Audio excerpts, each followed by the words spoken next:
big deal. But one thing I'd like to talk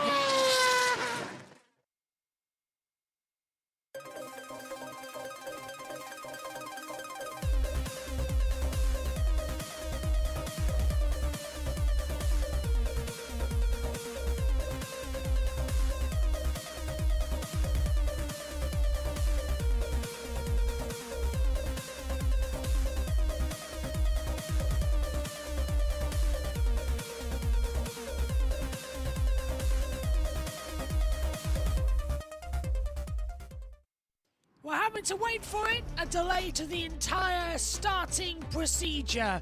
But welcome along to the ABB FIA Formula E World Championship as we enter a double-header, rounds 8 and 9 in Tokyo outside the Exhibition Centre. And rain is certainly what we are getting here today. The whole start procedure has been suspended. We haven't even got cars out on the grid just yet. They're now just going to the grid. Hello, everybody. Welcome to the show. Myself, Joshua Birch, Ed Hunter with you as well. Morning, Ed. We've had drama in practice one in the dry. Practice 2 earlier on decided to set the grid because qualifying got cancelled. Cars now just leaving the pit lane and going to the grid. Roland's on pole position, though, which is great for him, but already yellow flags are out, and it stopped raining. There's a lot of standing water. It drains very well here, but yeah, the whole procedure being suspended means we're now in a quick start procedure. The race starts at 10 past the hour, not at the 7. So it shouldn't be too bad, but it was a kind of doomed. We all knew this was happening, so do we have to blame the organisers to go, well, why didn't everything get put in place a little bit earlier? Why didn't we have backup plans? Because we all knew this was happening today. Yeah, it's a bit of an unfortunate one, even with it being a 2-day event, because obviously we've got the Sunday race. Everyone's bought their tickets for Saturday, haven't they? So it's a bit of a tricky one. So yeah, we all knew the Hancocks weren't the greatest in the wet, because the drivers have been telling us so all season. And Monaco qualifying was also a little bit tricky too. In fact, it was a miracle that the Sunday race in Monaco didn't see more chaos in it, actually did, to be honest. Yeah. So, yeah, we'll have to see. We know Bridgestone, of course, coming in next season and they're taking a monsoon tyre with them. So maybe that will make this sort of situation a little bit better. But I think knowing the monsoon was coming, yeah, I agree. There's maybe a couple of different ways you can play it, but it's a difficult situation, whichever way you slice it, essentially. So, yeah, I'm sorry, I'm trying to keep quiet because there's people sleeping in the other room nearby. One of the disadvantages of being so early, but of course, with the race being delayed, by the time the race gets going, they'll probably be waking up anyway. So.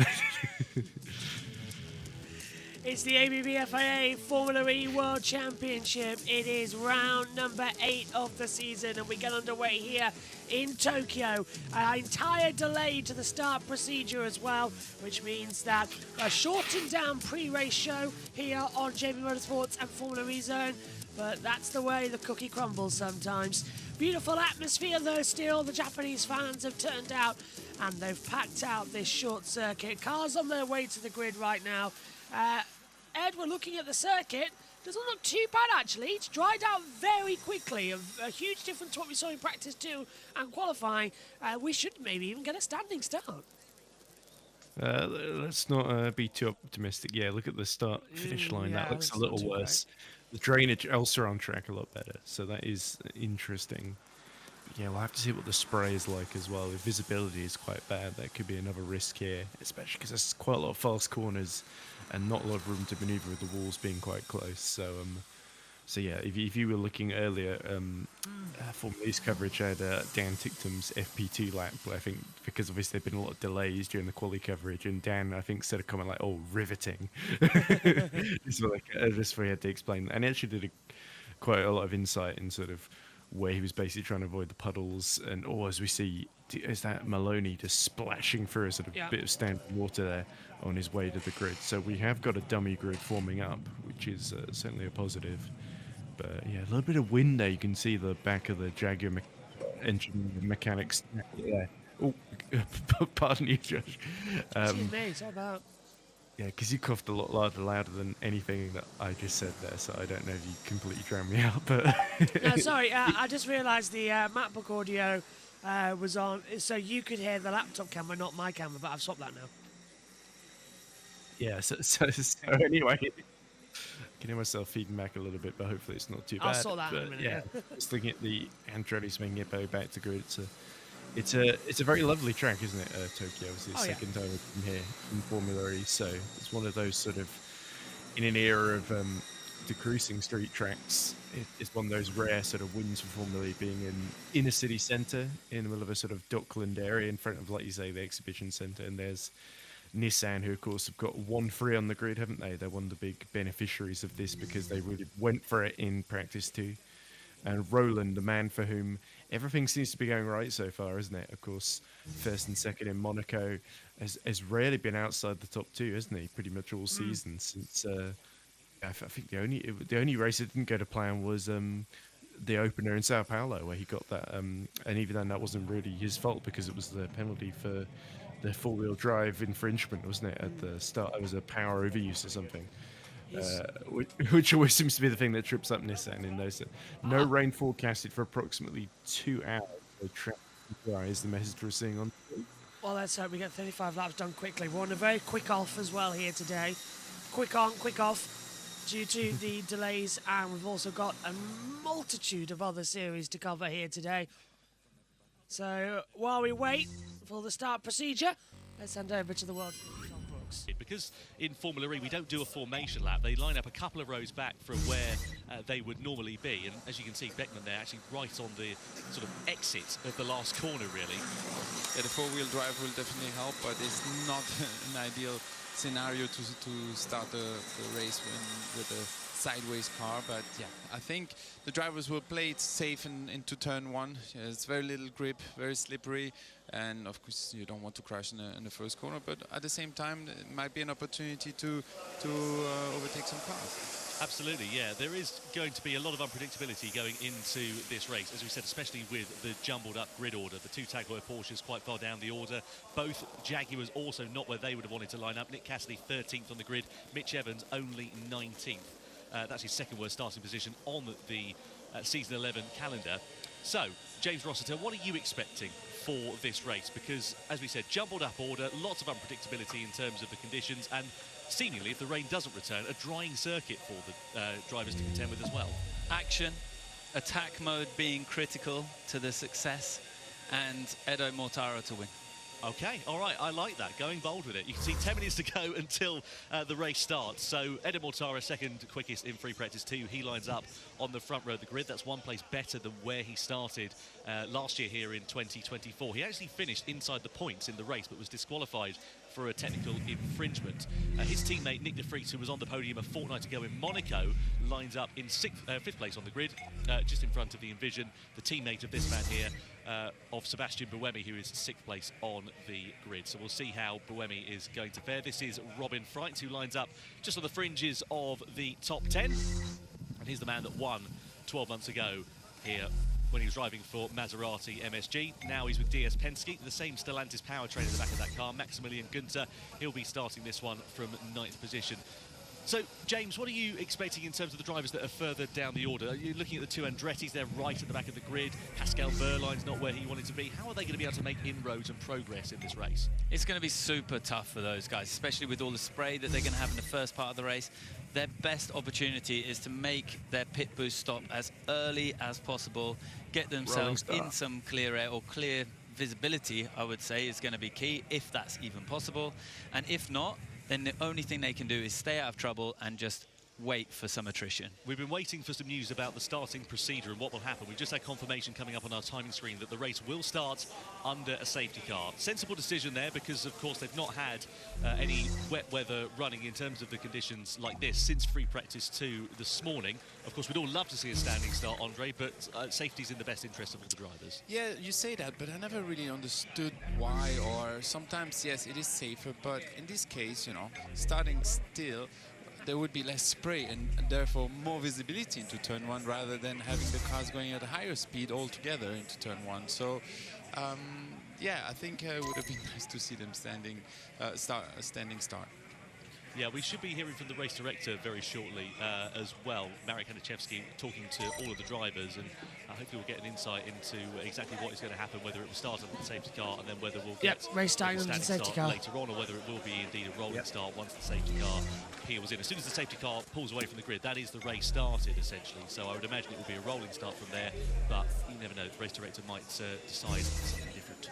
Yeah, especially it's a bit of a shame because we've got four-wheel drive in these cars and they have it for the launch of the line, and it would be amazing to see them actually have a standing start in these conditions.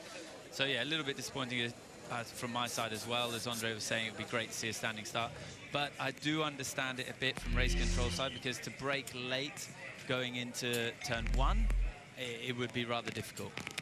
Yeah, there is a possibility, as we said, that there could be a standing start as well. Let's have a listen to Marek Hanichevsky then. Race director. Here's the race director. Attention everyone, this is race control speaking.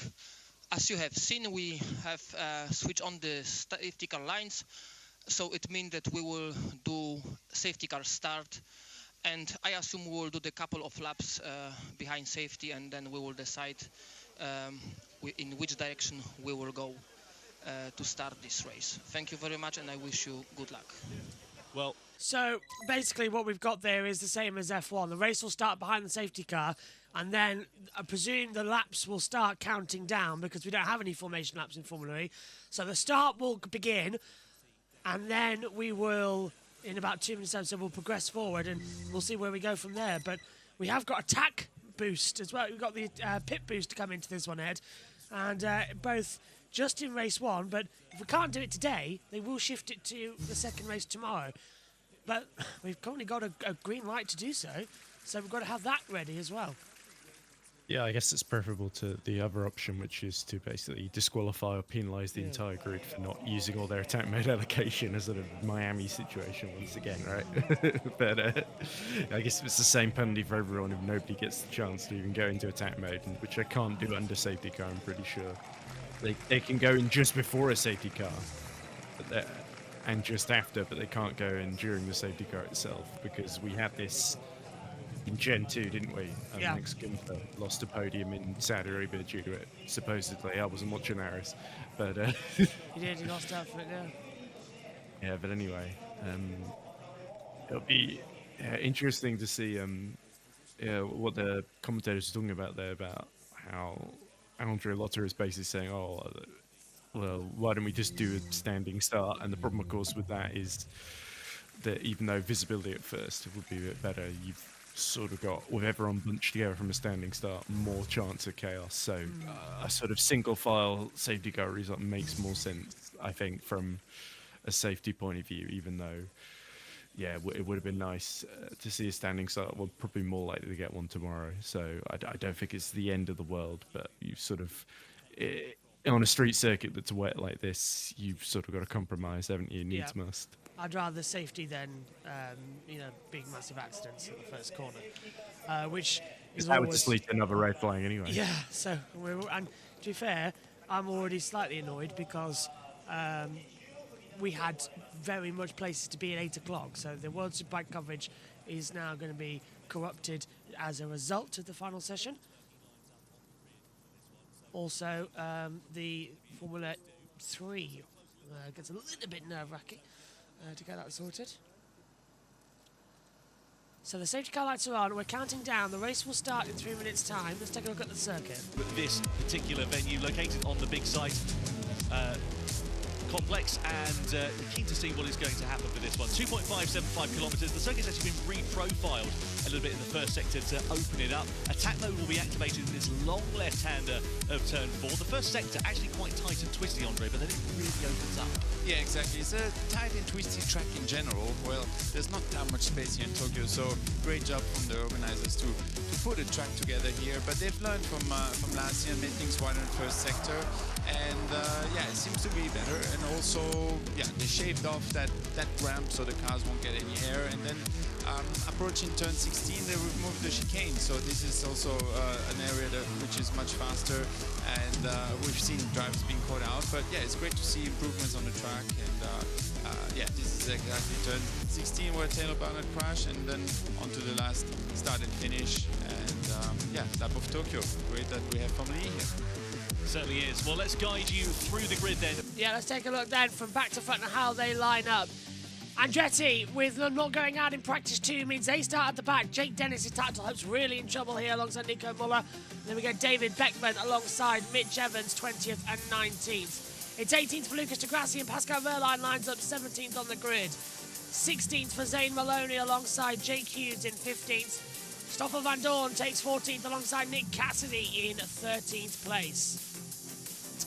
12th on the grid for Sam Bird alongside Antonio Felix da Costa, who starts 11th. And then we go through the top 10. Reminded that we don't have a man on the field, I don't think, because we are going behind the safety car. Oh, do we? Oh, we do, okay. Either way, here's Ed Hunter as well. Robin Frines lines up 10th on the grid. And then alongside as well comes Maximilian Gunther. Jean-Luc Verne starts in 8th alongside Dan Ticktum in 7th position. 6th on the grid comes for Sebastian Buemi, winner last time out in Monaco. He's alongside Nick De Vries, who lines up 5th on the grid. Taylor Barnard in 4th place as well after crashing in practice 1. Saved by good time in practice 2. Norman Nato starts 3rd on the grid. Front row, Eduardo Mortara in 2nd. And Ollie Rowland has pole position after his amazing start in practice 2. We had no qualifying times. All this was set by the running order of the practice 2. Safety car is deployed, and this will be the start. So this will be the start. We will have green flag. The race will start behind the safety car. Ready for green flag? The lights will go out, and the 2025 Tokyo EPrix is underway. The race starts behind the safety car due to the conditions. This is lap 1 of 35. And now, as the race officially gets underway, and you can see it was the correct decision to start behind the safety car. The rain may have stopped Ed Hunter, but the standing water down to turn 1 is clearly visible.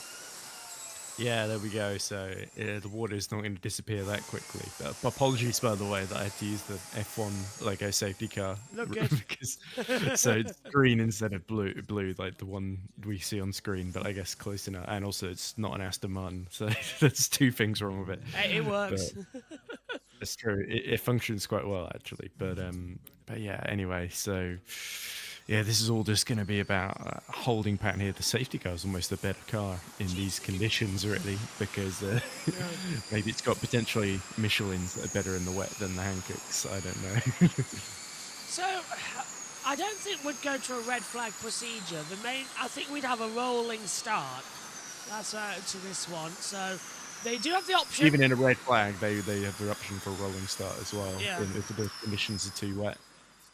I suppose, as well, the good thing is about the circuit here in Tokyo is that the Japanese roads are incredibly efficient at drainage. They're one of the best in the world at that. They've got, same as the Germans, actually, they've got special roads that can absorb some of the water, and they have certain aspects of the track where that happens. So it's, at certain parts, as you can see here coming through turn 9, it's damp on the exit, but then as soon as you get back onto the main road, it's sort of, it's half wet, half dry. It's a nice mixture between the two, but you've got downhill into the more Excel sections of the circuit where, just like we have in London for Formula E, we go around the exhibition centre, the start line, which is basically a normal car park. That's where all the water's sort of congested up together. Yeah, it's reminded me a little bit of that London E3 so far, where they tried to start it like 2 or 3 times, waited about an hour, half the grandstands left, and then they got going. Yeah, at the end of season 9, I think it was. Yeah. So, as everyone, even under low speed, is sort of just struggling for traction here. So, yeah, when we get to green flag, I wouldn't be surprised to see 1 or 2 people in the wall. But yeah, love the sort of 90s arcade video game Nissan livery they've done. Have you seen they've got a web game that's sort of based on these old arcade races, like the old Pole Position or Nigel Mansell's Grand Prix or whatever, where it's like where they've done like Tommaso Volpe will pop up if you're going too slow and tell you to speed up, and there's a nice little sound clips they've done. it's like a really nice tribute to those games that you and I probably Definitely played didn't them. quite grow up with, but yeah, probably saw like hanging around in arcades and stuff, like Outrun and stuff like that as well. I played a couple when we were growing up, but yeah, they've all moved away now, arcades these days. Yeah, my best score is about 10 kilometers on that game. So yeah, if anyone can need something to do, try and beat that on this kind of thing. Oh. Oh look, it's baby Roland. She was on earlier on and very happy her dad got pole position, and she's now battling with the Netflix crew microphone as well. Oh, is it Netflix? Okay. It is Netflix, yeah. Netflix here this weekend as well, alongside Formula E. Playing Formula E. Okay. I didn't realise there was because Formula E already got the Amazon Prime documentary, so. But yeah, anyway, yeah, I think there was a clip of Oliver Roland and his daughter, like, and she was like, "Oh, I want to see Daddy's car," and it's like, "This is Daddy's car," and it was like in bits with the mechanics working on it, and she was like, "But this looks like a heap of junk." Yeah, don't worry about the map frozen. It does that. And there's Tommaso Volpe, and he's got the background. It's so windy, the background is literally attacking him and leaning against the back of his head. It's like when he did the race in front of a towel, Josh. Oh god, that was ridiculous. Yeah, that was what was that? Cape Town. Cape Town, yeah. He's 9, yeah. We got a green screen shortly after that, which was a delight. Just quick, yeah, the commentary box actually in Tokyo doesn't have a door. It's a sliding doors, and then they've got like a curtain behind it. So the commentary box keeps getting blown open as well back there on the world feed. So hopefully Tom Brooks, alongside the team, are keeping dry. It's not looking too bad out there. There's a few sketchy moments. The 1 lap 3 of this race. Then there's the map now coming back. Yeah, don't worry. The map freezes and then it comes back after a lap. We don't know why, but it freezes on both that one and the Alcamol timing systems as well. So we just go with it. So I guess the logic here is the more FE cars they've got on there drying the track, the quicker it will dry, rather than if they just go for red flag and this, because obviously the rain has stopped. This is all that standing water that's the issue. Yeah, and the field separates by enough that we could easily get this one sorted. And this is what I mean about coming back into the exhibition centre area and how the track changes into more of the shipping container area. And the safety car is in this lap. So we are good for a start. Well, it'll definitely be. It have to be rolling. I can't see that we're going to go green flag running. They're not going to change their mind at this phase. Yeah. So the question is, can anyone stop Roland from extending his championship lead even further away from the race? I think the only person that can stop Roland today is Roland. In this lap, we will do standing start. Wow. We will do standing start. Standing, Hopefully okay, they they are won't going to change their mind. Let me eat those words I just said this early in the morning. So, Mark obviously I think wants Mortara is very good around here, and him being on the front row splitting the Nissans is a bit of a headache for them. So yeah, Mahindra we saw was so good in that first race in Monaco. I wouldn't put it past them trying something. By the way, this is, I assume, not the pit boost race. It's going to be tomorrow. It's the pit boost one. Well, it should have been today, but we have yet to have confirmation if we are going to run it today or tomorrow due to the conditions. They haven't swapped it yet. I presume the drivers might have been told, but there was nothing on the notice board to say it was different. So if it is race one, you have to come in between 60 and 40% of your battery power, and the minimum stop time here is 34 seconds. So we could still have it, but pit exit is closed. We've just been told as well. So I imagine... It's kind of funny, from my point of view, how it always seemed to miss the pit boost races so far this year, because the first was in Saudi Arabia, and then the Monaco one, I was doing go-kart commentary on that Saturday. Yeah, missed it, didn't it? At least tomorrow the races start a little bit later in the day. They're like 2 hours later than today, I think.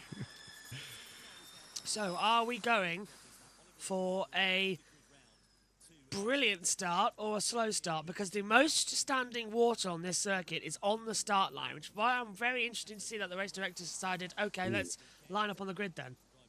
It does seem to be an attack pit boost, logo on the timing screen. There is, yeah. So I reckon we will be pit boosted. Sorry, I'm not being ascended to the heavens. The sun is literally just popped out because I opened the curtains. So. Confirmed, pit boost is enabled. All right, well this will be very interesting.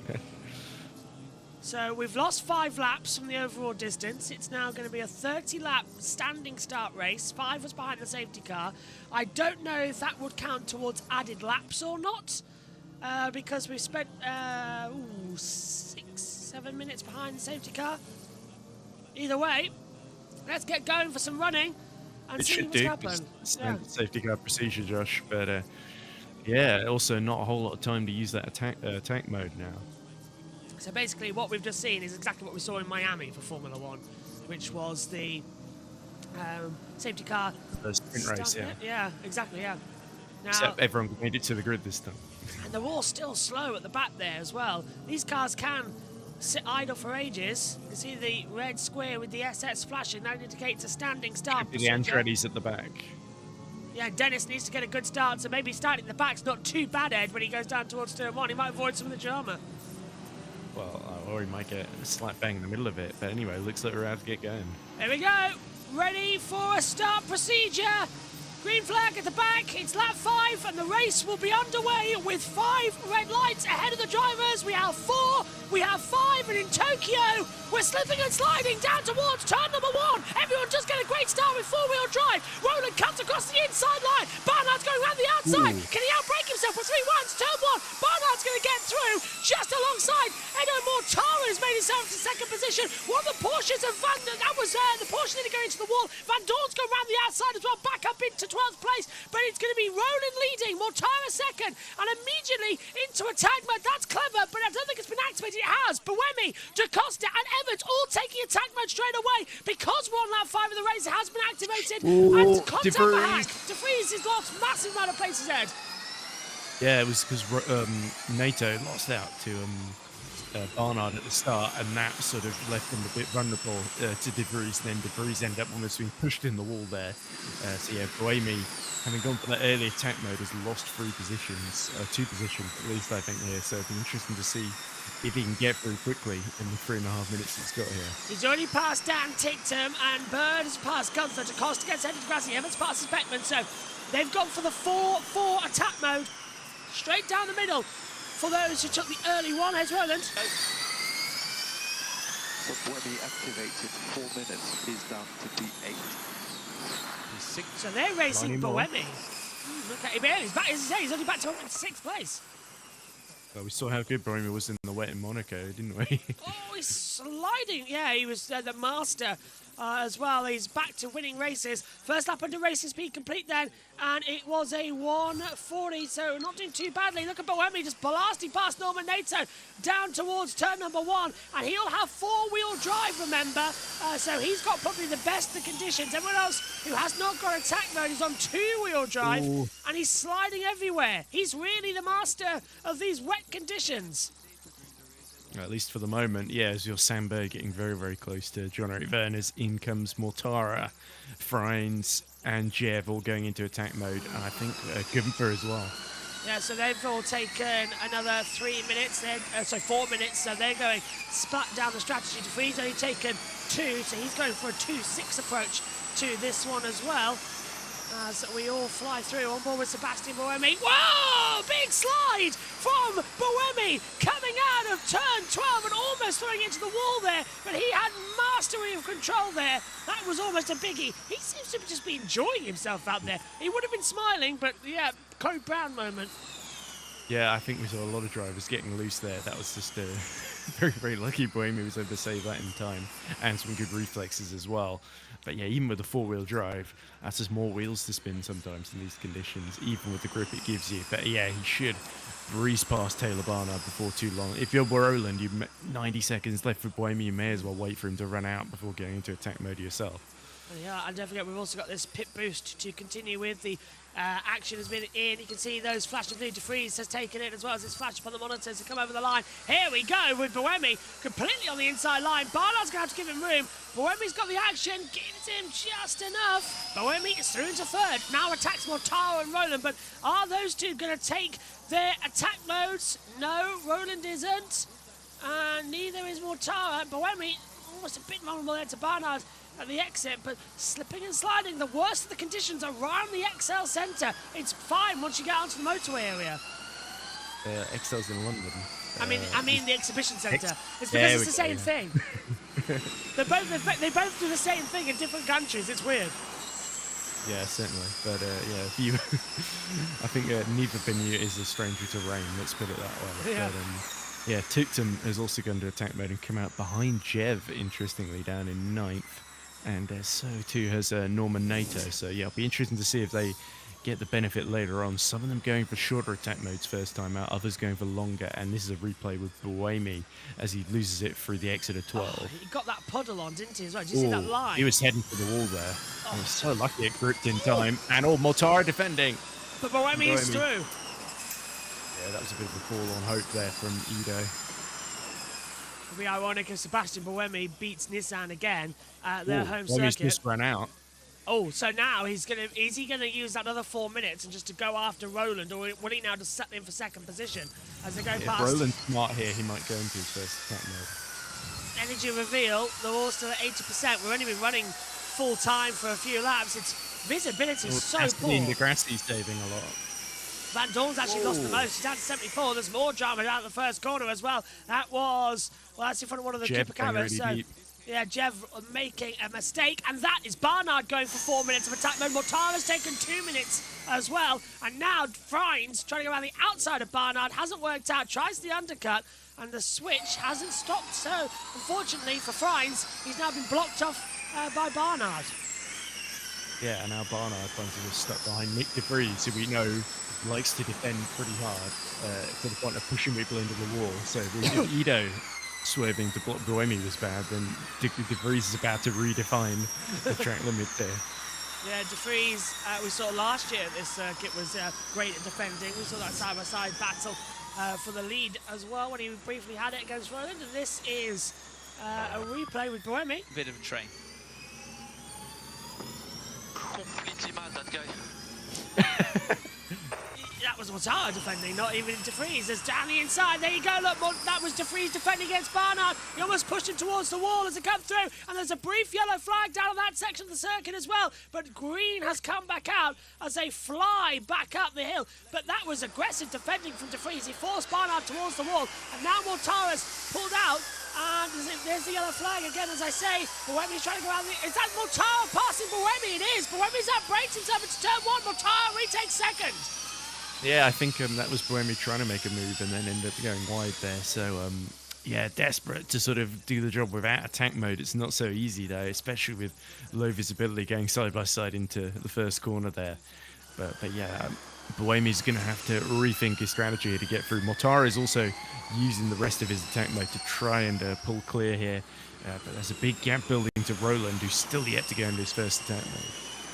Yep, Roland's now 3 seconds ahead of Mortara. If he will take attack mode, he will be okay. There's a huge gap, actually, to where Cassidy is in the field. So I think it's just behind where Maloney and Cassidy. And yeah, so there's a huge gap.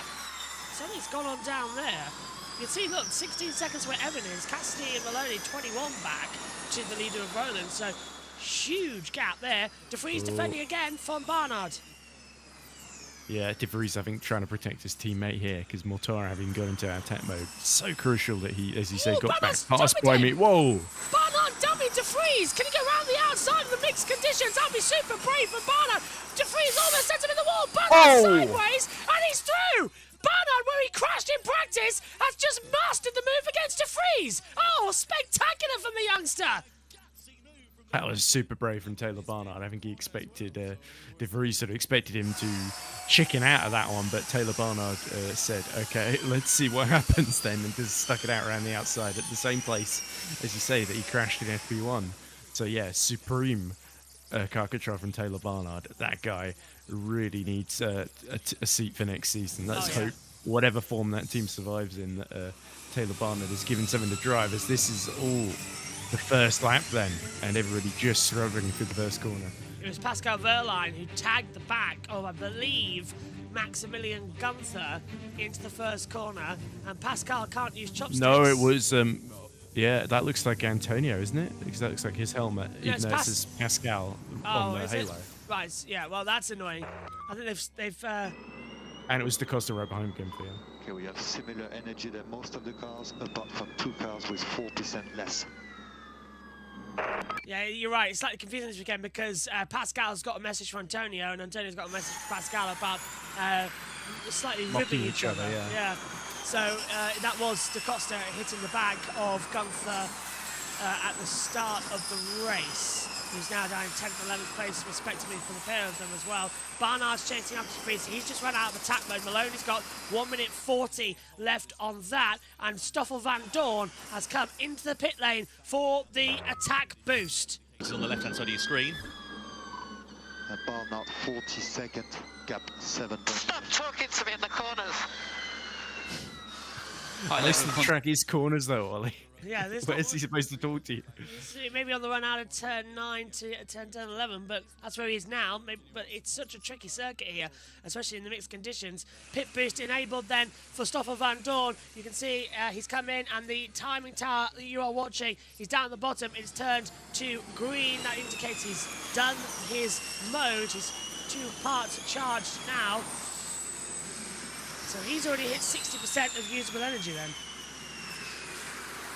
Yeah, it's interesting from Stoffel Van Dorn. So it's a mandatory pit stop, and it's a 10% extra energy and given in 30 seconds as Roland has a little twitch coming out in the middle sector there. But yeah, Maserati gets going, but yeah, Van Dorn really needed a sort of safety car or something that he could have pit under to sort of take advantage of a full course yellow. So that's what I think everyone else will be banking on, or they might just have to pit at about half distance. Hope that it gets it through in some way, shape or form. It's a 34-second mandatory stop as well. Yeah, see, it just says in the below of our message here, to be confirmed, it may vary due to race weather conditions. So we had to wait to see, because obviously the last thing you want to be doing is, in monsoon conditions, is plugging an electrical cable into the back of an electric car and getting an electric shock. Yeah, no guarantee they'll work as well. We've seen a couple of times where, like, Nico Miller in Monaco hit very early. Should have benefited from the full course yellow, wasn't it? And then in the end, it turned out the attack, the pit boost charger didn't work properly, so he didn't get as much energy as he should have. So he had to sort of lift and coast to get to the end. And that cost him the win from Roland, potentially. Yeah, he was over-consuming the energy, wasn't he? And it was just ridiculous. And he ended up having to help Dennis, didn't he, to get on the podium. Cassidy had a similar thing. What happened? So hearing on the radio as well that drivers are now considering boosting early because it very much is a lift and coast race anyway. Ooh. Is that De Vries? For some reason the logo showing up next to his name. So is he about to enter pit boost? Is that the confirmation that's being primed for him? That's new graphic if it is, and that's a good idea actually to tell us if we're getting a confirmation of drivers coming into the pit lane. Gunther's dropped down a couple of places. I don't think that was for attack mode. He's just dropped. Gunther's dropped massively. Gunther's off. Gunther's hit the wall. He's slow at turn 14. Maximilian Gunther's he's in trouble. This might be a safety car. He stopped at the entry to turn 15. Yellow flag is out. So Max Gunther is in real issues, and this might help Van Dorn, as you said. The safety car he needed might be coming out. Attack mode now activated as well, and there he is. Gunther stopped. Well, I can't see anything wrong with the car, but I wonder what's coming out. Safety car on standby. Yeah, was that rear left maybe a little bit bent? That's the only thing I can think of, unless it's internal issues. Oliver Turvey. Red flag! Red flag's Oh, there we go. It's a red car. It's a red car. So the race is stopped because Max Gunther has got a red car. So is there a Jaguar coming out of the pits there at the same time as well? Yeah. So red flag, race is stopped. 13 of 35, and that's here. Cassidy. The rear tyre is just horrendous. Vibrating like hell. Zero combined potential. It's a totally different tyre set to practice. How much slower am I than the front guys? Attention everyone. Sadly, we have a red car. We have a red car at the driver's left-hand side at the entry of turn 15. 2 red cars in one season. Yeah, Paul Marek, this new race director, has been sort of dumped in it, hasn't he? So race suspended then, and we go through that procedure like we saw, but they'll have to reduce the laps then because we've got darkness coming soon, and that's not going to work. So cars will come into pit lane, and we'll go from there. And more importantly, World Superbikes and F3 as well in Imola. And bang goes me seeing as well. I was hoping this race would be over by 8. And bang goes me seeing one of the best episodes of Doctor Who we're going to have with the potential return of the Rani. So, as a lifelong fan, I'm a bit disappointed with that. Comes on radio. Good. Okay. How's the reset? We don't think on our side it's gonna work actually, so... He'll have to do the safety jump as well, but yeah. Yeah, the Rani's apparently back. So I've waited 20 years for the Rani, and Well, I'm going to have to wait a little bit longer. they say everybody's the Rani though. Well, wasn't that one of the characters in Sarah Jane Adventures? That was Rani, yeah. Well. But do you know Mrs. Flood, played by Anita Dobson? Yeah, the one that keeps popping up constantly she's to the do Rani. nothing. Yeah. she is the Rani. Well, I was well, yeah, well, I believe it when I see it, to be honest. But, Ditto, but yeah. Yeah, might just be a lot of stories or something. But yeah, I was excited because Juno Dawson wrote the episode who did Doctor Who Redacted, which was the audio drama series, which I enjoyed. I thought it was pretty solid. Oh, yeah, I was so lucky that Gunther didn't get hit, so this car shut down there. So it's got a high-speed section of the track. I think they're gonna have to reduce the distance here, or at least go to time, because we have got the issue with darkness, and with the clouds overhead, it will get dark quite quickly. And the interesting thing is what happens if this race does get restarted with the pit boost, because Van Dorn. Is that Van Dorn with no wing? Who is that? That's Jake Hughes with no bit of his front wing missing. Well, they can work on his car, but he'd have to drop to the rear of the field. Yeah, it's weird in the wet that sort of losing the front wing is seen as though you can repair it if you want. You know? Yeah. It's sort of not needed, really, is it, in these conditions? If this was F1, it'd be like, well, never mind the back of the grid, let's put a new front wing on, because it's kind of force majeure, isn't it? They kind of forced their hand. If you've not got no front wing in a place where you need all the downforce, whereas the FE car doesn't generate much downforce through the front wing, you can sort of just about survive without it, but it is risky, especially in these conditions. Yeah, trying to figure out who the big winners and the losers are of this. I think Mahindra and Mortara are definitely the losers, because not only has he lost out to Barnard, but Buemi as well. So Buemi, that being the first to go into attack mode, this has worked out well for him because the others haven't gotten a chance to reply yet. But yeah, is Van Dorn on for a victory if everyone comes in for pit boost and he's the only one that's already done it before the red flag? And it's a standing that's sort of start allowed again. him to regain all that time, isn't it? It'll be a standing start procedure. Well, hang on a minute. That's not a red car, is it? Well, not anymore. They've clearly not reset the car, but they've clearly made it a non-red car. They've done that quite quickly. Yeah, there you go. The urgent message there. So this... Yeah, I've got a brake urgent alarm, red, and then no region, 82. Yeah, okay, yeah, which is the same you got just before this all happened, right? Great bar wire failure. Okay. It said no region 28, not 82. I guess maybe under stress you might get the digits mixed up. And it also says BBW failure. That's brake bar wire, which in a Formula E car is big one. So maybe it's not a red car then. But it was a dangerous position, Yeah. so they had to red flag it. There was no option there. Better safe than sorry either as well if it is a... So that means that the race will restart within 10 minutes time. So we'll hopefully get that message flashing up on the monitor soon. But I wonder if Van Dorn's pit boost actually worked as well, because he's got 69, yeah. 65. 65% energy, when surely he should be on at least 75. 10% more, so yeah, he should be. What's happened there? Yeah, let's It have a didn't look. work. It didn't work. Ooh. Oh, don't tell Yeah. me. It doesn't look like he did anything wrong in the procedure at all. You can tell it's annoying for Van Dorn, because if that had worked, he'd be in the box seats right now. Right, let's head down to the world feed then, while I go sort out a quick thing as well. Through a lot of his state of charge. And then, let's hear from Oliver Rowland. The only other car that I saw with the pit window open was the Vries. Yes, we'll do a standing start now, so then it'll be green from the start of restart. They won't be able to box. Yeah, if we do a standing start. To the standing start. Yes, confirm. I will check. I get your point. I would imagine, in all likelihood, we're probably going to have a standing start, aren't we? Well, but was he talking about doing the pit boost during the first lap or something, or the start? Well, if he's in the pit boost window, then he can do it. Obviously, if he's within that 60 to 40% state of charge, it's a possibility there for Roland. You can see the fans that are watching on here this weekend, a lot of them in support of Nissan. No surprise at all, given the form of Roland, and also Nato still in 4th place. He has used one attack mode, unlike his teammate. I suppose the disadvantage now for Roland is that gap that he built out of, what was it, 3.7 seconds over Buemi before that red flag was thrown. We are sending one car to be back in the same lap counter as the rest of you, and shortly we will present 5-minute signal, and I would like you to queue up behind safety car.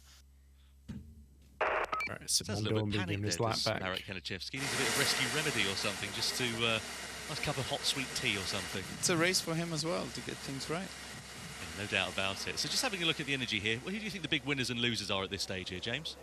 Well, I mean, the big winner is Stoffel van Dorn, who is just in a phenomenal position, having burnt his state of charge, got himself in, done his pit boost. The rest of them, Oliver Rowland and Edo Mortara. I think Nico Müller was on attack mode, and but he had only 1 minute left. I don't recall who was the other car, but there were only 2 cars on attack mode, which didn't benefit from the full time and potentially gaining like 3-4 seconds a lap in that moment. I'm confused about Jake Dennis as well, because as you can see, he's consumed about 12% more than, well, Furline in front of him directly. So I'm trying to work out what's going on there. Didn't see the pit boost sign there.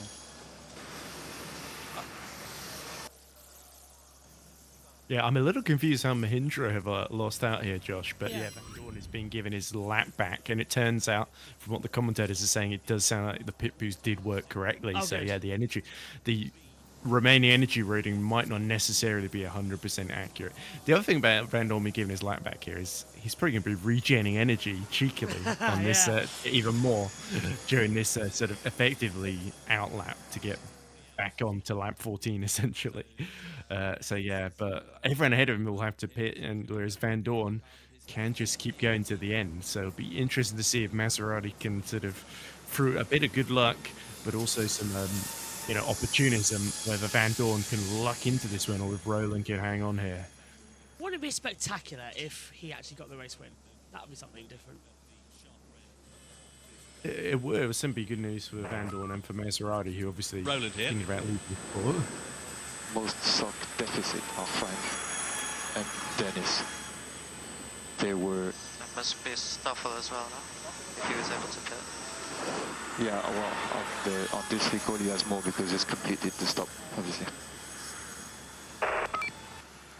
There we go. So he actually went from 55 to 65, did Van Dorn, during the recharge. I'm a bit confused how Dennis has gotten up to the middle of the field from the very back, and Mortar and De Vries, who were both in the top 5, are now dropped out. I think De Vries, he had the logo that said he was heading for the pits because the pit window opened, didn't it? So he was heading, I think, for the attack charge, and then the red flag happened, so he wasn't able to complete it. Let's go down to Nikki. The re-talk, the frenetic start of the race that did happen to start from a standing start, which was brilliant to see. Oliver Rowland managed to capitalise on his pole position. Yeah, it was quite a chaotic start, to be honest with you. I thought they were going to kind of take it a bit easier. We know it's a long race, we know it's wet conditions, but actually it was really elbows out. And I think, Taylor Barnard had a great start there as well. Norman Nater did as well, but they kind of got squeezed and he ended up dropping back. You can see De Vries out front as well, Mortara out front as well. And then the pack split quite quickly. I think the visibility was obviously really low, but you can see cars trying to get into attack mode pretty early on. But Taylor Barnard, what a moment he had coming through at turn 16 to overtake. That, I think, that for me was one of the highlights of the start of the race, because that's the corner that most people watching from the sidelines will think, oh, you're quite nervous about, obviously, having that big moment there yesterday. But actually, I think that shows a true racer to do what he did, to try and pass around the outside at turn 16. It was a great moment from him in the McLaren. It really was. I mean, how defiant, just, you know, showing the track, actually, I'm not afraid of you anymore, and I am going to be on the podium today. You can tell he has got the podium on his sights. Let's take another look at that Barnard pass. Yeah, you can see he's got the pace, he's got the confidence as well. I think that's the main thing in these conditions. Round the outside, he's not giving in. And there you can see just a snap of oversteer as well as he comes over the crest, but then he's obviously got the inside line into turn 17. So yeah, that was a masterclass by him. I'm sure the boys in the McLaren garage were really proud of that, because we can see how much it shook him up yesterday, that incident. You could hear it in his breath as well when he was sat in the car. So I think for him, you know, he's proving his pedigree and why he's on this grid with the rest of the boys out here. Absolutely, that final slide there, just to really make sure that Ian James's heart just sort of stopped for a moment there.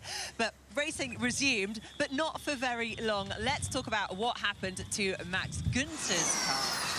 We can watch here on track. You can see now on the front cone, you can see a little light that will come on, and effectively when that goes red, it means the car is live. Yeah, it is, and it can come on for a lot of different reasons. Sometimes it's obviously for safety reasons, they've got to check it out, but in this case it wasn't anything urgent. He was obviously able to reset the car. Just hearing here. 82. Yeah, okay, yeah. Which is the same you got just before this all happened, right? I think. Okay. So it's obviously an issue with the brake sensor or something there. I think he's been able to reset it because obviously the car then went green, but obviously that has changed the game. That red flag has changed the game. For a second there it was yellow and we were saying, oh, De Vries is going to be in with a good chance here because he was in the pit boast window. He just entered it. So we thought actually he's going to be able to come into the pits and then have the advantage. But then obviously with it going red, it's changed the game and now it's looking in Van Dorn's favour. Yeah, absolutely. And now the cars are slowly driving back out to the grid. So we will have a standing restart. Does that play into the advantage, or I suppose the disadvantage of the likes of Oliver Rowland, who was already moving ahead? You can see how much he was trying to build his gap. He's obviously trying to take advantage of the visibility that he had out front. He's not used either of his attack modes either, so he was just pushing on. You can see how focused he was, telling his engineers as well not to speak to him while he was in the corners. It's understandable, and I think from his side, he's going to be obviously on the edge of his seat now because he knows the situation with Van Dorn, who's obviously gained such a massive amount of time now by that bunching. When you think the others are going to lose the best part of a minute in the pit boost window when they have to make that stop, he's done it. Do you think we're going to suddenly see a lot of them come in to do their pit boost? I think it depends. I think it depends how long it takes them to get into the window, because when the red flag came on, actually, I think only De Vries was in the window, so it depends how long that takes. Obviously, they're all going to have had a moment to regroup, so there's going to be a lot of strategy planning right now with the engineers across the garage. Well, it is going to be a busy second half of the race, that's for sure. Let's go back to Tom Brooks in commentary. Thank you very much indeed, Nikki. Thanks to Katie down there in pit lane as well. So action stations are plenty as we wait for the restart. Drivers now in the fast lane and ready to go out onto the track. So 14 laps out of 35 completed in this one here in Tokyo, and it's already been pretty fast and frantic, and we're not even at the halfway stage. I do not envy the officials of the FIA that have got to get this race sorted, and fair credit to them. I need a safety car after this to beat him, to be honest. Yep. Yeah, it's not paid. I need a safety car after this to beat him, to be honest. Not paid dividends there for Oliver Rowland, because he, of course, as we know, has still got... Go on, Ed. Yeah, weird. Roland just repeated that message twice on the broadcast for some reason, the exact same intonation, which makes me think maybe they accidentally repeated it. Yeah, Roland saying, I need a safety car to beat Van Dorn is quite a telling comment there. I wonder if Norman Noto maybe is going to have that message relayed. Oliver needs a safety car, you know what to do. Oh, wait, it's a good thing Flavio runs at Alpine, not Nissan. So, yeah. Yeah, actually, he's not even officially in the lane, and then start from last, but still gain from that time they've bunched up. That's a good point. This will be exciting. I don't know if that's even possible. Is that Van Dorn just adding two well, let's added see what laps? happens. 1 minute to go so, before the restart. There is Stoffel. Yeah, 2 added laps in because of the restart procedure, so it'll be a 37 lap race. I'm so glad they've unblurred the screens now, because that so makes that him doing that dial so much more interesting, because like you can see how manual these cars are. Like if he does the dial and he accidentally sets it to like 38 instead of 37, that could mean he's like under consuming, he's got more energy left. But if he does it one click to view, then he could run out of energy before the end. So it really does show you just how much this is a math sport, with the energy consumption being such a key factor. And of course, that's all he's got to worry about because he's got no more pit boost. So it's a case of Van Dorn really just needs to stay out of trouble here, and everybody ahead of him should pit out the way. Race resumes behind the safety car. We are underway once again then here for the Tokyo EPrix. I would think it'd be another standing start because the conditions haven't gotten any worse. It was literally just because of Gunther, who's out of the race now, of course. They did get the car green, but he is out. Safety car is in this lap. There's Van Dorn that's been released. Confirm that Gunther, who won here last year, is out of the race, and it is a standing start. And they did repair Hughes' front wing because he's starting behind Van Dorn here. So the two Maseratis then down in the back of the field, and yeah, well, he'd have to drop to the rear anyway, wouldn't he? Any repairs done under red flag, and they can't work on the car until after the 5-minute signal in this case was given. It wasn't the usual 10, it was 5 minutes to get ready because the drivers had stayed in their cars because it was a quick red flag. Yeah, the rain of course means that Van Dorn, even on 64%, has still got a good chance of making it to the end. But yeah, it'll be interesting to see if Roland will have a lot more energy. You would think they're about equal at the moment, even with Van Dorn having recharged.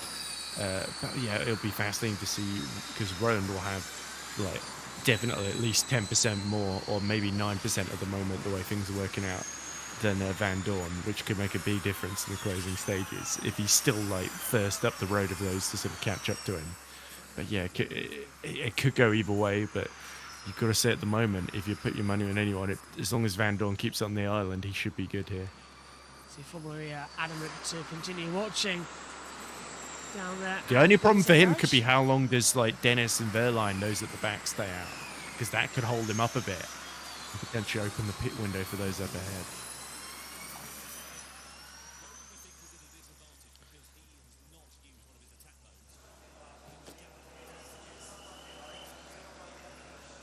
Alright, looks like we're about to get going for our standing start, Josh. Just been told there's an error with the Formula 1 third practice session, and it says it's going to start before after it actually does. So I'm just changing that time quickly to 11:15, not 11:45. That was put on my fault.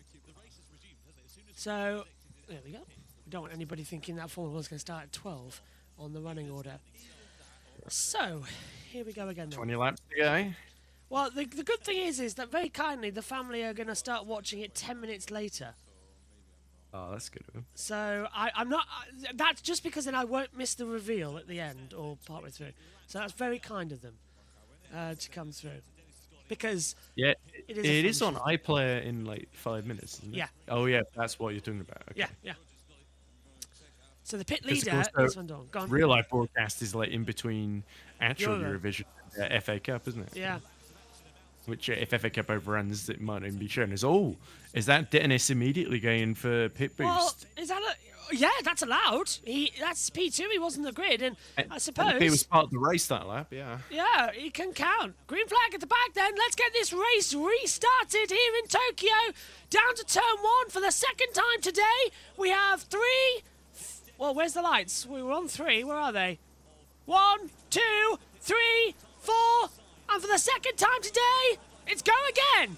Better start this time. Coming out for Sebastian Buemi. He's going to move to the outside line. Roland's defending again from Mortara down to turn 1. Coming through is Nick de Vries on the inside line as well. Buemi just gets a little tap from Barnard. A little bit of a crunch there between the Kairos. That was Tinktum battling with Evans as well. Muller's down a couple of positions. So is Beckman. And Buemi really fighting hard with Nick de Vries as they come through as well. And so that's Freins battling with Nato and de Vries. Buemi stays third ahead. And who's taking attack mode? Nobody. But de Vries, Evans all having to come in this lap because they've armed the pit boost. Yeah, that was Sam Bird muscling past Ticktum, and now I think, the Costa and Evans muscling past him as well, so that's gone very badly. And there's Dennis. He's immediately gone into attack mode, but he's got pit boost out of the way. So Dennis, this is his bid to try and get up to second there, as we see Van Dorn Oh, actually being passed by Verline there. So Van Dorn knowing he needs to get this energy to the end, whereas Verline knows he's got the pit boost coming. Oh, it's a nice save. Well held again by Roland. That's the second time we've seen him do that on the broadcast. And it's not going to work. Dennis is under investigation for entering the pit lane while the pit lane was closed. So they closed under the red flag. Yeah, I would think so, yeah. Oh, and that's going to be a drive-through. Unless he knew that was going to happen. Unless he thinks, well, they'll just give me a 5-second penalty and I'll still get a better finish than I would have got if I'd just taken the start and then pit boost under racing conditions. Evans is into the pit lane. Interesting, De Vries and Frines have not come in. Even though they've armed that pit boost, you have to take it. It's just like with attack mode, you can't arm it more than twice. What was that? That was a camera on one of the cars failing as Barnard nearly hits the back of Bohemia into turn 1, and then it just cut to a mechanic with his head in his hands. It was silhouetted there. That was going to be the shot of the day for me. McLaren's in trouble further back as well. That's Bird, DeCosta, and Tictum, yeah. Sam Bird won the few drive along with Roland yet to use any attack mode. So is Roland saving both of his for after he's done the pit boost? Is he Evans now being serviced in the pit lane? Roland. So we'll need you to tell me when dash is green, mate. Window should be open now. It'll be open at the end of this lap. They've armed it, they've armed it. And there goes Evans. He's in mid-recharge as well. 34 seconds is the mandatory stop. And you've got to wait those seconds and away. So Evans has done it. Dennis is now out of it. So hasn't really worked out for Jake the way you thought it would do. Roland's going to come in this lap. So it's Mortara, Barnard, De Vries, Frines and NATO. Yeah. Makes sense for Roland to come in sooner rather than later. So he's got a bit more time to catch Van Dorn. Because there's no way he's going to overcut him. Yeah, and sadly that's the case. Coming through. Sorry. You're hearing the other music. I'm just starting the record for the World Superbike standings. Because then I can add it back later. I thought you were beating up F197. Well, that's our starting music for the show. I've just started. And there's De Vries being serviced. Yeah, so De Vries coming in. Let's hear from Roland. It's done. Yeah, so he's managing his risk here. Let me know, should I box or not? Negative. We stay on our initial plan. Stay on the plan. Oh, well, that's good. So he's going to use both of his attack modes, then take the pit boost. Oh, he's going to use at least one of them, yeah. So they are trying to overcut Van Dorn. So Van Dorn's still stuck behind Verline, crucially. So that's what's opened this up for Nissan. De Vries has completed his run. He's going to leave the pit lane now. So he's taken it. Trying to work out, because this race is technically restarted as well with a second phase. All of the attack modes have reset themselves in colour. So I can tell you that Van Dorn, Dennis, De Vries and Evans has done it. And that's Dennis coming out of the pit lane after serving his... Well, that's a penalty, isn't it? Has he taken a... Has Dennis taken I didn't see it. Did the drive-through come up on screen? Because I don't remember seeing it. Has he just taken a voluntarily drive-through? He was under investigation. Maybe there was another issue there. I don't know. But it was just a speedy drive-through where he just literally went in through the pits, didn't stop, and then went out again. So, yeah. That's, hang on a minute. He hasn't lost any positions then, or at least not yet. Barnard and NATO in. Hughes did get through because that. Yeah. Hughes hasn't. Yeah, of course. That was confusing from Dennis. Why I do that, I don't know. Cassidy's in ahead Barnard as well. having pit boost. So this is going to be... Oh, there we go. This is in for Barnard and NATO. Now, Barnard's recharging more than NATO at the moment as well in terms of how much of the procedure he's through. That green bar telling us how much he has recharged in energy. Holding that line through. Dennis under investigation, entering while pit lane was closed. That is still now on the monitor, is yet to actually tell us whether or not it's going to be a drive-through or not, as we now watch Mitch Evans come through at the back. And there, NATO will leave the pit lane, and he's only in two-wheel drive at the moment. That's an extra 10% of battery power he gets used. And now the lapped cars start to come into effect as well, because, well, Roland's just lapped his teammate. Yeah, and there goes, is that De Vries that's come out just ahead of Norman NATO. So yeah, Barnard is ahead of Evans and De Vries, but no such joy for Norman NATO. So yeah, He came in behind, but only by a few seconds, but that's made all the difference here. As fastest lap for Roland, he's absolutely pushing for it. Here we go again. Fastest lap now coming in for France, you said. It was a 1:25.841. We're watching Evans on the back of Barnard. Barnard's just taken his attack mode. Yeah, there's danger of being jumped by Dennis and Barnard here as well as Van Dorn for Roland. So yeah, no wonder he's having to push. Evans and De Vries are under investigation for causing a collision. Ooh, we must have missed that. Was that coming out the pits, maybe? Could have been. I don't remember seeing it, but it must have happened. Let's have a look. This is Evans. It was, yeah, there we go. They did look a bit close on exit. Oh! And Evans got tapped around into the wall. Oh! That was exactly what we were talking about. Gearbox. Let's clear the error. Clear the error. Yeah, because it's... Keep going. Whacked on straight there, so Evans now dropped down to 19th place at the moment, and yeah, I don't think they can believe what's happening either. Bird's under investigation for not following the race director's instructions. So suddenly this calm race, which is anything but, has turned utterly dramatic. Yeah, not for the first time. De Vries has decided to go for a gap and coming out the pits that he maybe wasn't entitled to. But yeah, is that a flaw in pit lane design or just a flaw in De Vries' spatial awareness? We'll have to see. I think it's now 50-50. comes in. Yeah. So Frines, Verne and Beckman diving down pit road for their attack. So you can see that everybody who's eligible to come in has yet to do so. That's not confusing at all. It's interesting that Roland has left it out so late here. Mortara and Blaney as well, because if there's like another red flag, it could go against them. Maybe they're banking on a safety car of some sort. So Frines, Verne and Beckman will now drop into the clutches of Barnard. Don't forget, this is how this... And it's a black flag for Jake Dennis! Black flag! Yeah. Wow! Don't see those that often in Formula E. Dennis is out of the race for entering the pit lane while it was closed. Effectively, it's cheating. Yeah, well, was it a case where it was always closed at the end of that reformation lap for the second start there? Or was it a case of there was red, it went to red right as he was coming in maybe, as though we see Frines getting out just behind Taylor Barnard as Evans is being attacked by De Vries again, and now Verne is in between them.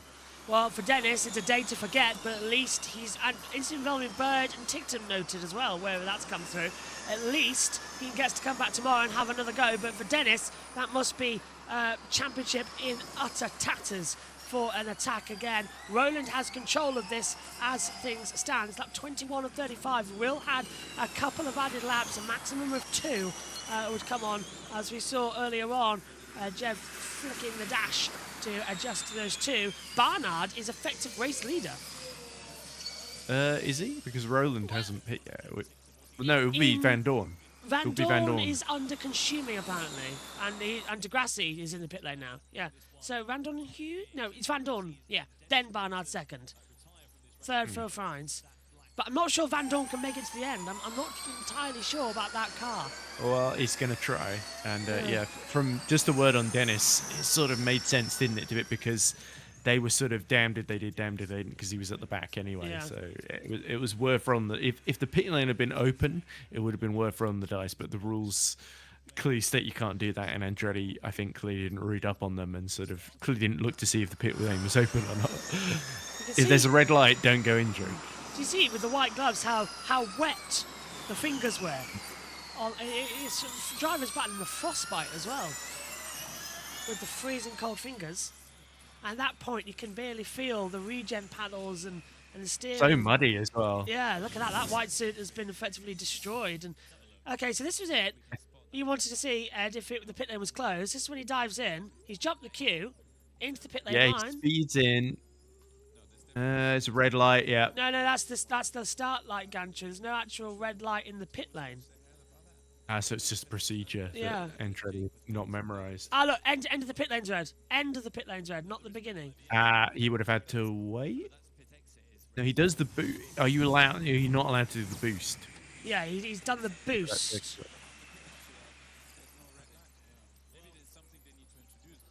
Yeah, I'm with you on that. Yeah, it wasn't entirely clear. Well, he waited until the end of the pit lane until everyone had gone through, because obviously he didn't come out like ahead of Van Dorn or anything like that.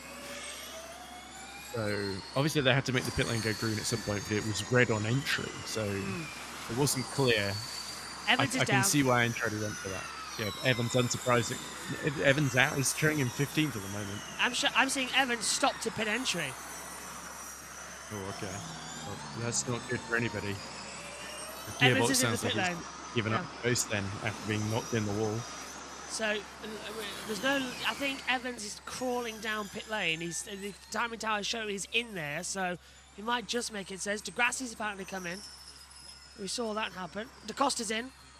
So DaCosta pits from 4th. That puts Tictum up there with his final attack mode operational.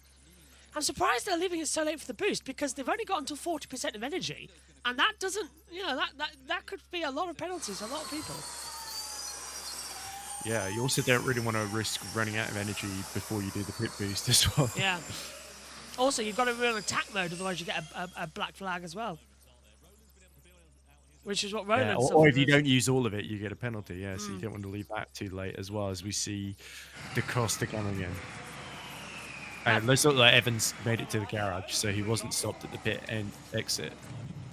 That could be, as we heard Gearbox, but that could be a penalty for tomorrow, 5 places, if they have to replace it. There is DaCosta. Look how windy it is. Let's see what the gap is between, let's see, Roland, Van Dorn, and Taylor Barnard. So it's 29 seconds between Roland and Van Dorn, and 56 between Roland and Barnard. There goes DaCosta. Wind speed's at 12 kilometers per hour. Oh, DaCosta's going to come out just behind Taylor Barnard and ahead of Freins, I think. Yep, so they've just got it intact. Contact between De Vries and Evans. Yeah, so De Vries is under investigation for that contact. Oh, we got an average point scored stat. It says Jake Dennis leading it on 8.7. I would wager he's not going to be leading it after this. Gap minus 2.1. We should cover. Check dash orange. Yeah. So but Wemmy leads. Is that into the pits comes Roland Mortar. There we go. Yeah, so he's saying we only had a 2.1 buffer over Taylor Barnard, so we have to cover him off there, as we see Beckman trying to go around the outside of Degrassi, as both of the Lolas and the second of our Kiros have come in then. Third pits too. Basically to not finish last. Oh, hello. There's a bit more drama into turn 1, as well as we see Verline getting through on the inside of, is that Nico Muller and Cassidy into That looked like Cassidy. Who's yet to take attack mode. Cassidy's still got both of his attack modes. I'm not sure what Nick Cassidy's waiting for. That is a bit weird. He's got to use some of them. Away they go. Evans and De Vries will investigate after the race. That could be a post-race penalty coming for De Vries. I think almost certainly. Yeah, it has to be. Maybe even a grid penalty for tomorrow. So yeah, Mortara has come out behind Barnard then, unsurprisingly, because he was behind him beforehand. This race is just balmy. It's a little tricky to follow. I think the attack mode is the pit booster has made it slightly harder to follow than it otherwise would be, with the rain already being quite chaotic.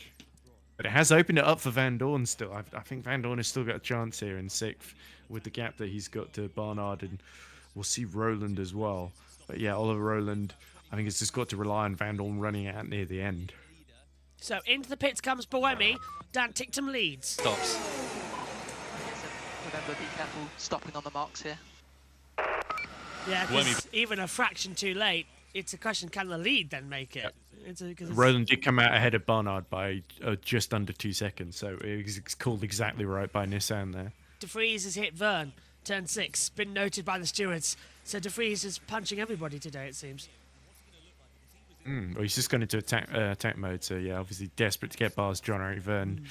And all that aggression, it's not paid out for him, has it? Look how dark it's getting as well. This is what I was worried about. Sunset is in less than an hour now, and with the cloud cover, we're going to lose light at about 45 past 4 local time. Different part of the world, remember. Sunset's earlier than what it does here in the UK. That's why it's a bit bizarre. We go to Japan at this time of the year. Oh, Boemi Mortara's jumped Boemi. Yeah, so that's great from Edo.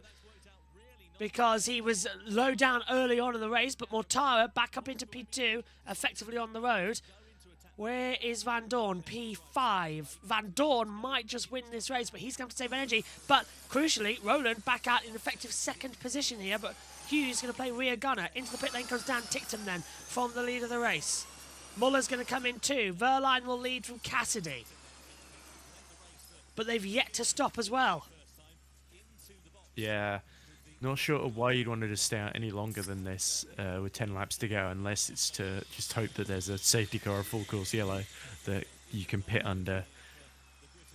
Oof, look at that in the cloud cover. It's supposed to be dry tomorrow, you'll be delighted. No, roll wide, too deep there, coming in from Cassidy. It's turn 1, the rear locked. And, I saw that extra wheel spin under tank mode, isn't it, with the four-wheel drive? But yeah, Van Dorn, I wonder how much energy he's got at this point. That's the crucial question, isn't it? I really want energy reveal, but I doubt that's going to come to play, annoyingly. Okay, cool. Well, we do know Roland's should have about 9 or 10% more than him. Whoa, slidey out. Oh, Ticktum's gained quite a lot because he's right behind Buemi. So that's effectively 5th place.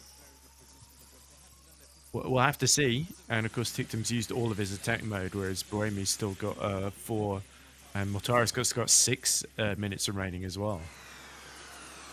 My eyes on Roland. Roland and Van Dorn both got 4. Yeah, that's going to be quite interesting. tasty. Van Dorn has saved it as much as he has. So obviously he thought there was no point using it when he was stuck behind Verline earlier on.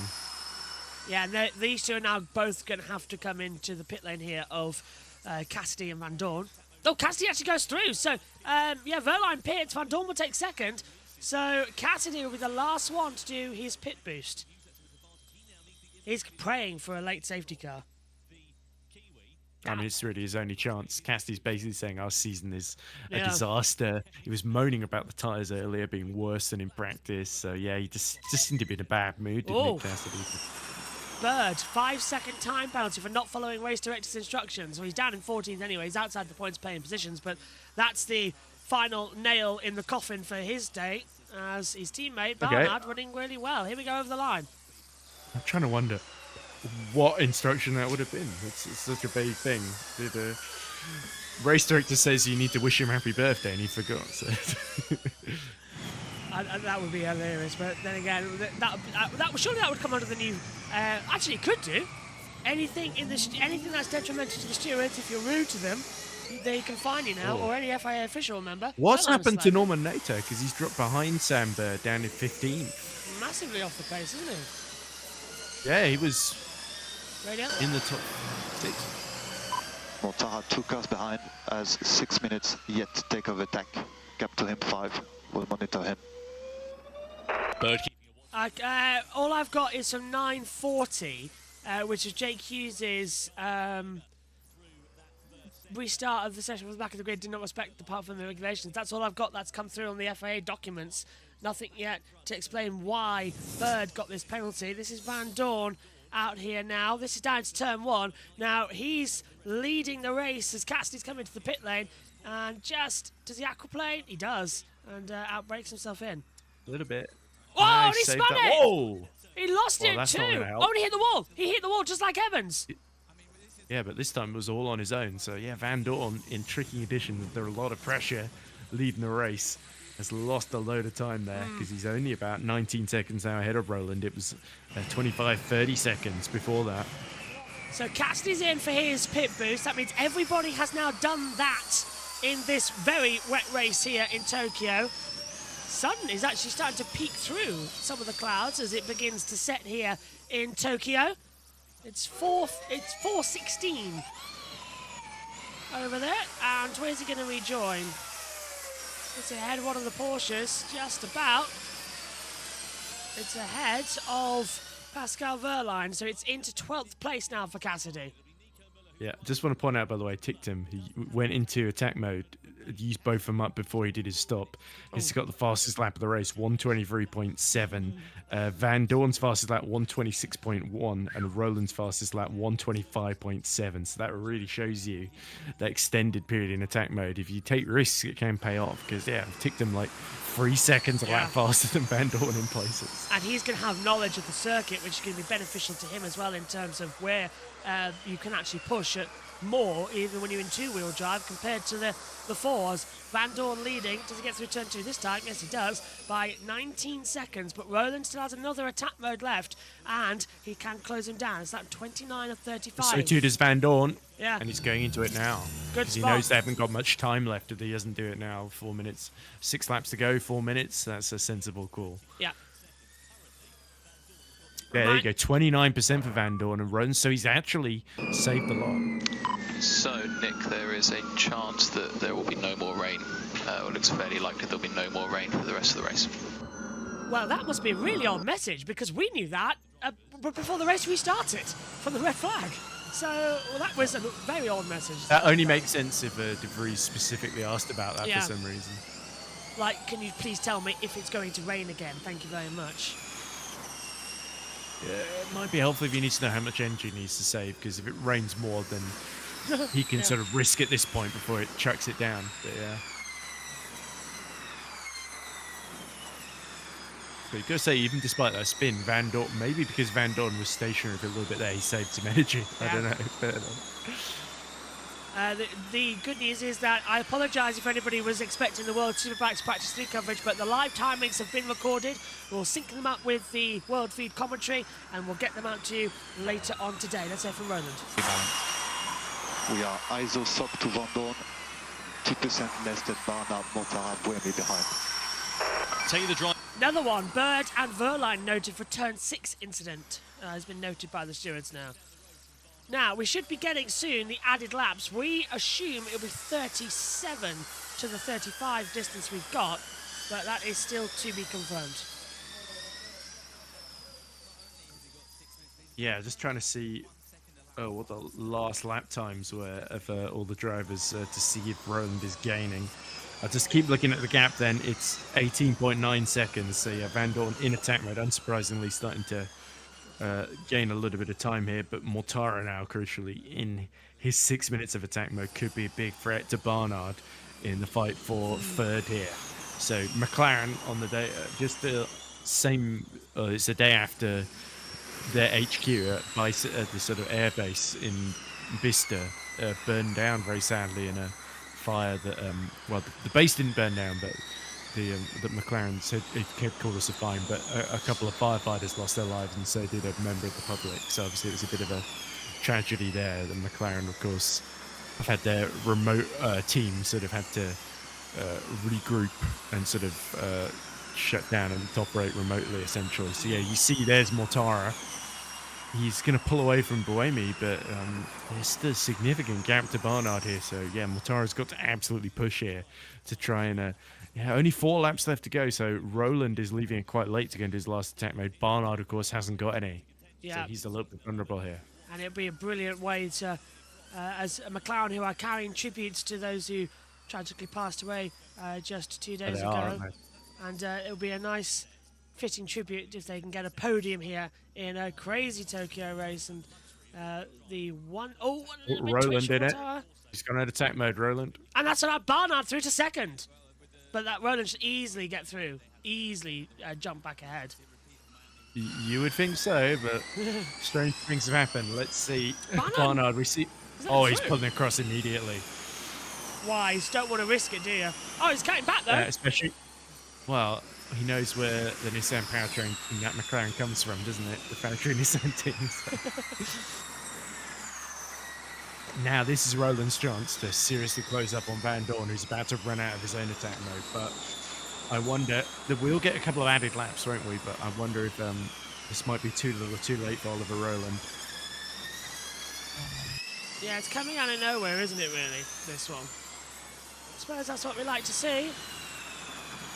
Yeah, it's a bit of randomness. And to be fair, Van Dorn could have easily crashed out of the race there, and he didn't, so... Keeping eyes wide open. Eyes wide shut, more like the way this is going.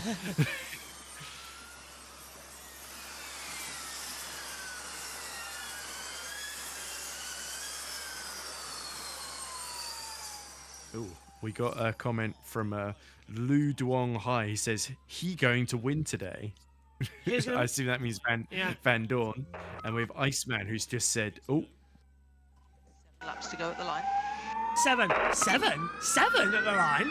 3, 4, 5, 6, 7. Because they added, yes. They added 2, wouldn't it? 2 added. Although that would be 5 from now, wouldn't it? Yeah, 7 would be 4 added. It depends how old that message is.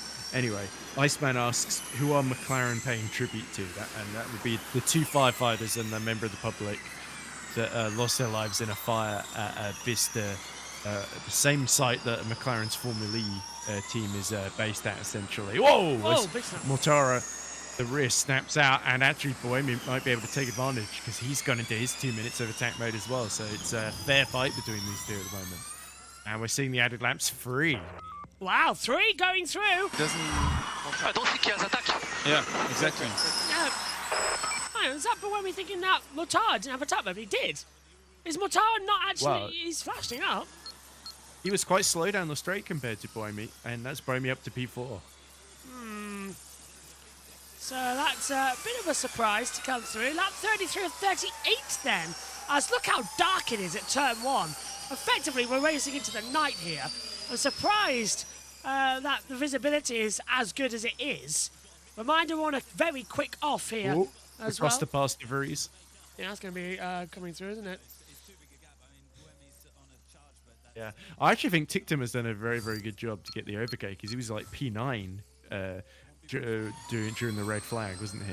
Yeah. So using those 2 attack modes of pitting has actually worked out quite well for him, and he's only about less than 2 seconds behind Mortara, so there's still a chance for a top 5 here for Tictum, which will be fantastic. Bird now on it, but with that time penalty coming through. Maloney, Nato, Degrassi all there too. Roland in second, Boemi and Mortara 4th and 5th. They will have attack. Here's Tictum. Okay, for info, Mortara has an issue with his attack mode, potential derate. He's derating. That means the powertrain's overheating potentially, or there's a temperature issue possibly that's causing it not to deliver the right amount of power. We see this usually in high temperatures as well, but we're seeing it sort of in these wet conditions too, which is quite concerning for Mahindra. So Roland is out of attack mode, and the gap is 15 seconds. Van Dorn might just be in for the shout here with 5 laps to go. This was the original end of the race, so they really have extended it as much as they can with the red flag and the safety cars that we had early on. I didn't think we spent that long under the safety car. But is Jev okay? He's still got 1 more attack mode to go, as has Cassidy, but he only added 2 extra laps to his timer. Yeah, gap between Van Dorn and Roland's gone down by about 4 seconds. But even if Van Dorn is losing 2 seconds per lap, and I think that's 4 seconds over the last couple of laps. If he's losing like 2 seconds a lap, he should still come out ahead here. Over the lines. There's everybody again. And I thought I was P3. I'm completely out of touch. It's Van Dorn because he got the cheap attack, the cheap pit stop. Yeah, I know, but you could give me a bit better oversight of the race. Understood. Let's focus. Sorry. Just focus. Keep focusing, really. Well, of course, there's no point telling about Van Dorn because he wasn't in a direct race with him. Because Van Dorn, even with that spin, is still about another 20 seconds up the road from him. Sliding through. So, lap 35 now. Van Dorn leading with Roland second, Barnard third. It's just a run to the end now. I'm surprised that the start line is still as damp as it is. That's really shocked me. I thought it would have dried out a lot quicker than it has done. No rain expected, but the wind is now at 20 kilometers per hour. It's the highest it's been all day. And it's blowing in. It's all the spray. That could be why we're seeing the spins into turn 2 as well. From Van Dorn especially. It looks a bit more foggy in some areas because the spray that's getting kicked up is getting blown around out there. So it must feel like it's raining, but it's not actually raining. So I would expect that's why we're seeing the looseness at turn 2 with the grip. And as detrimental as it's coming into it. And of course, because Tickton was the most recent of the top 10 to pit, he's got the most energy here as well to play with. So yeah, Mortara is going to have to defend quite a lot here. Only 1.8 seconds ahead as we cut to Jeb and Frines fighting just behind De Vries to try and get into the top 8 here. Van Dorn, Roland, Barnard, Boemi, Mortara, Tickton, De Costa, De Vries. Then it's going to be Frines, Vern, Cassidy, Muller, Vern, Line. And Vern in attack mode, so he's going to have a run at Frines here. Yep. And we know there might be... Oh, look at the front wing of De Vries hanging off as Vern is just held off with the fast left-hander as they get downhill. Battle contact for De Vries as well. That's what you get for a race long, sort of balmy as he's had. And now Vern pulls to the inside line down to turn 1. We are just sketching out, but under brake he's gone too deep. He might even be in the wall, just avoids it. Frines retakes the outside line. That's how much with four-wheel drive. There's just so much water on that start line. There's no traction. Round the outside here, though, might be an option. Into the turn 4. Now, this is painful for Vern. Why can't he get through? Because Frines is doing too good a job defending, and also he went too deep into turn 1, like you said. So, yeah, I think the problem is that Jeff had a little opportunity around the outside to do a sort of Taylor Barnard, but he decided to think better of it. And there's still 50 seconds left, so he might have another opportunity here in the middle sector as they get to the back straight. And he's going to go around the outside, surely. Oh, unless Frines squeezes in, but he leaves just enough room into the chicane. That was very good. That's better from Jean-Eric Vern. That's more like it. It was a bit too close to my liking, but it'll pay off for him, I suppose. 8%. He made it work. He made it through, and Robin Frines played very fair there as well. So could have done a lot worse than Jean-Eric. Have you seen Cassidy? Race 1 last time at Monaco, it was over-consuming. Now, again, here, he's under-consuming.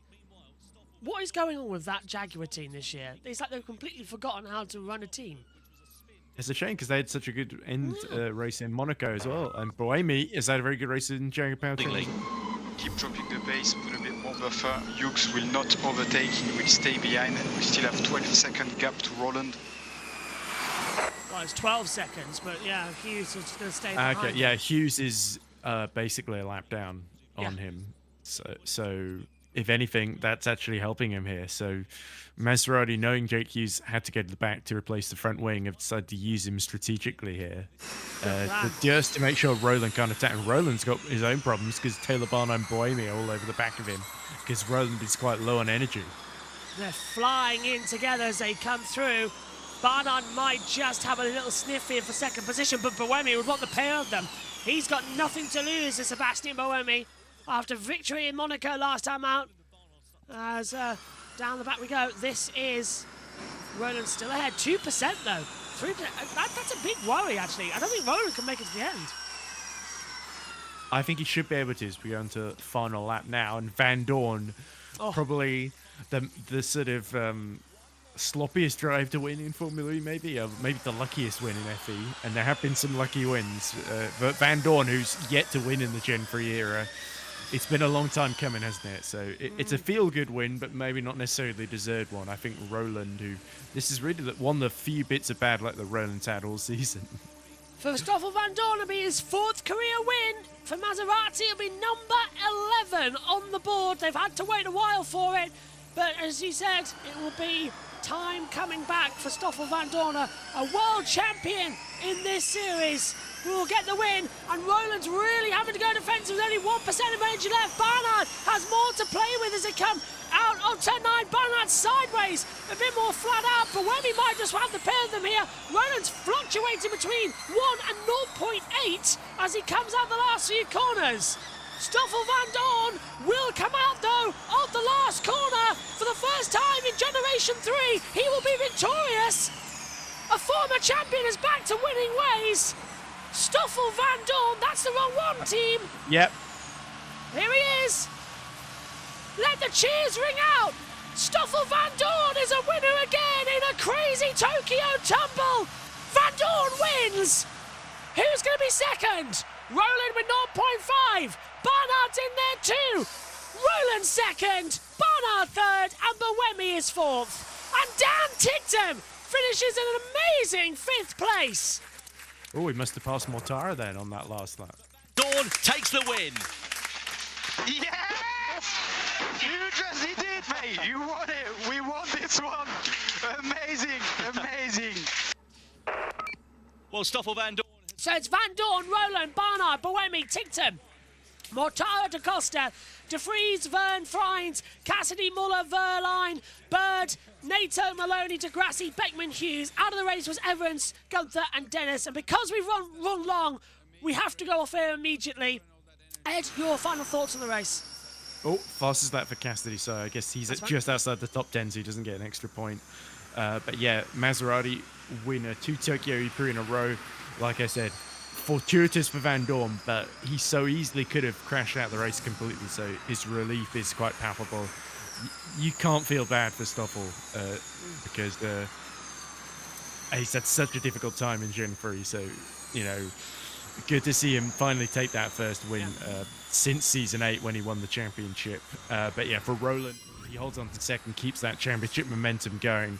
And yeah, good to see Barnard get a podium from McLaren in difficult circumstances. And yeah, Dan Tictum getting his first result of the season in P5 with that move on Mortara, who was derating horribly near the end. So a great drive from Tictum today, actually. I think he'd be my driver of the day. Thanks, Ed. Thanks to all of you at home. Sorry it was so chaotic. We'll see you tomorrow for more action. Bye-bye.